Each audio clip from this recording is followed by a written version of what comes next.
guys, welcome back to my channel. So today I have a mini review slash first impressions video on my Dior large flap bag here.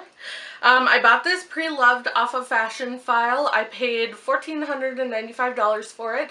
It retails brand new for $4,100. I believe it's discontinued, but back in the day when it was in stores, it was that price. So I got a really good deal on it. For whatever reason, this bag does not hold its resale value, and I totally knew that going into this purchase, but I just loved it so incredibly much. It's so beautiful, and I do not regret my purchase whatsoever.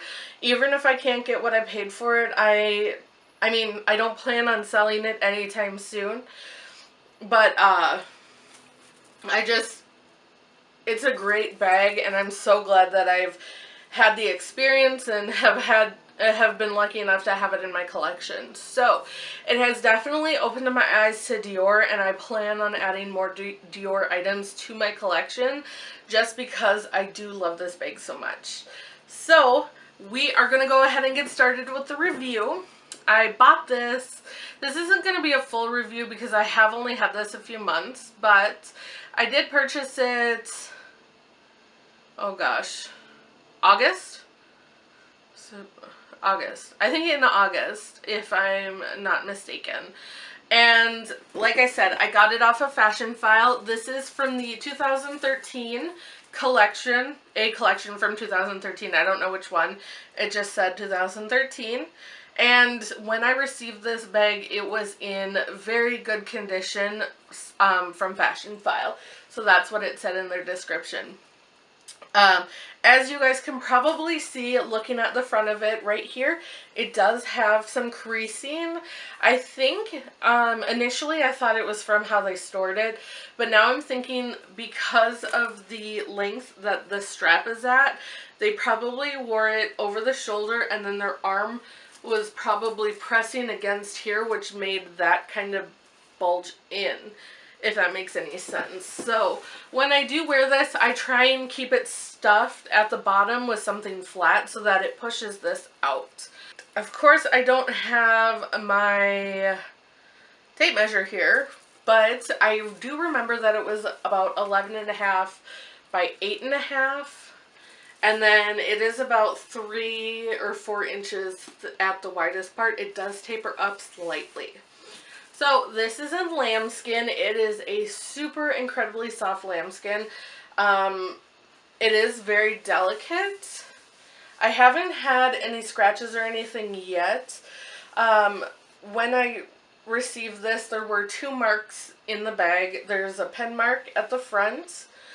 Right here, it's kind of hard to see, and then in the back there was a slight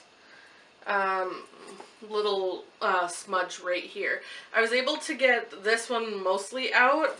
I was not able to get the pen mark out, but it's at an angle that you can't even see it.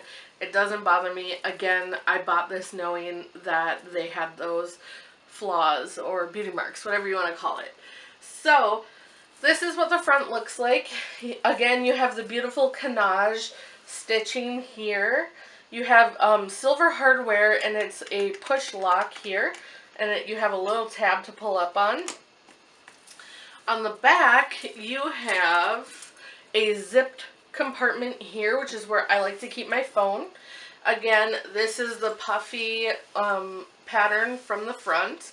It's like one continuous piece. Here is the zipped part where I have an S5 here, Samsung S5, Galaxy 5, whatever the heck it is. And it does fit down in there. I had a S6 iPhone, I don't know where that went, but I like to keep it in there like this sometimes.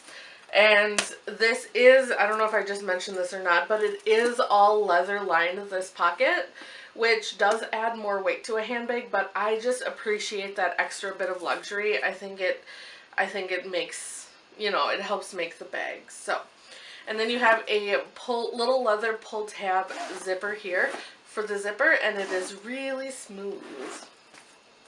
Alright, the sides of the bags are a little bit different than the front and the back. This is a smooth lambskin, so there's no puffiness, but it still has the canage pattern, which is kind of nice. I like how it's different than the front and the back. I think it just adds a little something extra to the bag. And as you guys can see, it does resemble the Chanel flat bag a lot here, especially the side, how it has this divot here, and then it's smooth, and it's firm, so it's structured, and it's supposed to help keep the bag, keep its structure. So, and that is the same on both sides. And then the bottom is one piece of smooth leather here, which is still in great condition. As you guys can see, I don't have any scratches or anything on it. So it looks like so. Alright, so the chain, you can wear two different ways. You can wear it over the shoulder like so, or you can wear it crossbody, or over the shoulder long. It is a little bit short to be worn crossbody. I will insert a picture that I took for my, what is it called, handbag collection video. So I'll insert that just so you guys can see how it fits. I'll put it at the end of the video, but I'll show you how I wear it. So that is like so. I have not had any problems with the, you know how like chains get kind of like turned around and then there'll be like a little knot or whatever in it? I haven't had any problems with this. If it does happen to do like kind of, you know, knot up or whatever, it pulls apart really quickly. So that I appreciate, because I was a little worried about the strap. But the strap feels, or the chain, I'm sorry, the chain feels really nice. It doesn't feel cheap at all to me. It feels very high quality. I will say though, because it is all chain, you guys, one of the cons on this bag is it is uncomfortable. So when I'm wearing this crossbody, I'll put it on real quick. When I'm wearing it crossbody and I have all of my items in here, it will put a lot of pressure right here, just because it doesn't have that leather strap to kind of flatten over your skin or whatever to kind of protect it. You're putting a lot of weight on this chain that's putting a lot of pressure on your neck, so it does get uncomfortable. Another thing is when I am wearing this over the shoulder like so, depending on the type of shirt I'm wearing, the metal with whatever shirt, like this shirt in particular, is really soft, so this will slide around a lot. So either I'm going to be wearing it doubled with my hand like this to kind of hold it on. Otherwise, I'll wear it over the shoulder, or I'm sorry, I'll wear it crossbody and then just kind of have to deal with the pain up here. So with that said, it's not the most comfortable bag. I think if there was a leather bit, kind of like the, what am I trying to think of the bag? Oh, the boy bag or something like that. It might make it a little bit more comfortable. Or if it, like this, on my Saint Laurent, how it has the leather piece here, it makes it a lot more comfortable. So I just wanted to note that for you guys. Okay, so now we're going to talk about the inside of this beautiful bag. So the clasp is like the S-lock here from Louis Vuitton, where you have two little tabs that you push together and it'll pop this open. This, I have not had any issues with trying to close it. Like, I'll show you guys right now. I didn't even look and it closed. Like, it's super easy to use. It doesn't come undone. All you have to do is, like, see? It's so easy. I really, really love this lock.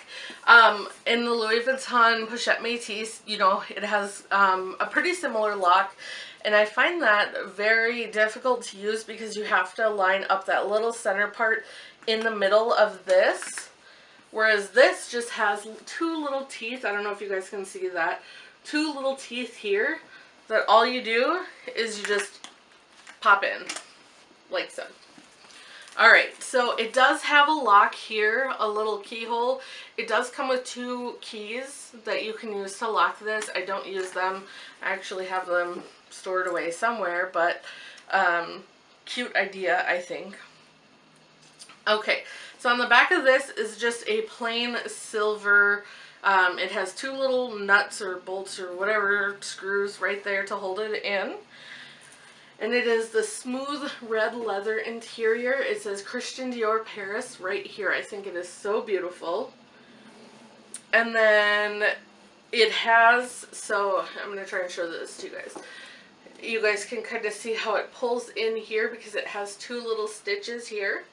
They have not popped, and I'm not going to lie, they do make me nervous, but they seem pretty well off right now. They haven't had any fraying or anything, so I'm pretty sure it's going to hold, but I just wanted you guys to see that that is the reason why you do have those, that flare, divot, or whatever you want to call it right there. So, okay, so you have 1 main compartment in this bag, and I really am loving that about handbags, you guys, because it's all right there. It is structured, so it's going to hold all your stuff in place wherever you put it in here. The entire inside of this bag is leather lined. It is in black, which I do not mind whatsoever. And then back here, you have a little, I don't know what you want to call it, a slip pocket. I honestly didn't even know this was here when I bought the bag. But you have this whole center bit back here, which is the full length of the bag. So as you guys can see, you can fit a lot back there. And then you also have a little slip pocket here, which is about 4 inches deep or so. And what I love about this, the whole back piece right here of this leather is just like the sides. It's the canage stitched. It's not puffy, but it's the flat just like this, but it's in black, so it adds some texture and dimension to the inside of the bag, and I really appreciate that. So again, it has this pocket. I could fit my phone in like so. I can't fit it sideways. It's a little bit too short for that. Maybe if you had a smaller flat or touchscreen phone. But other than that, the inside is pretty simple, pretty self-explanatory, and I really, really enjoyed that. So I think it adds a little something extra to the bag. There's something about being simple and straightforward, like the interior of this bag, that adds to the luxury of it, I think. I feel like bags that have like so many pockets can get a little bit crazy, messy, and just take away from the luxury and the what do you want to call it? I don't know. I guess just the luxury of the interior of the bag. So, but like I said, overall, this bag is wonderful. It is uncomfortable to wear sometimes, depending on what kind of shirt you're wearing. But I would not sell that just because of, you know, having to wear it with a certain shirt. I love that bag this much. Okay, so real quick, I wanted to show you guys what fits. I have these things here that I've been carrying around, and I wanted to show you how I fit them in my bags. So I have my mini pochette here that has just some random things in it. What I like to do with this is I like to put it in first, and I like to lay it flat on the bottom. So I was telling you guys that I like to kind of put things in here that's going to help keep this from pushing in. So when I put my mini pochette in there like that, it really helps. So I'll do that. Then I take my Narcan and I put it in the very back slipped pocket here. Keeps it nice and safe. And then I will probably put my mini notebook back there as well, because it's a really nice, generous pocket. Then I have my full-size wallet that I've been using. I love using this wallet with this handbag. I just think it's a great combination. So what I will do is put it in like so. And then I have my round coin purse, and I'll fit that in the side over here. And then I don't have my keys with me. I forgot them, but I'll usually just pop them right there. And then, so we'll close that up. And then on the back, pillow down, is where I will fit my phone. So like so. So that is my bag completely full, minus the keys, of course, because I don't have them up here with me. But that is what it looks like. So I just wanted to share my first impressions with you guys, and I hope you enjoyed this video. Leave me any comments or questions down below, and I will get back to you soon. Bye!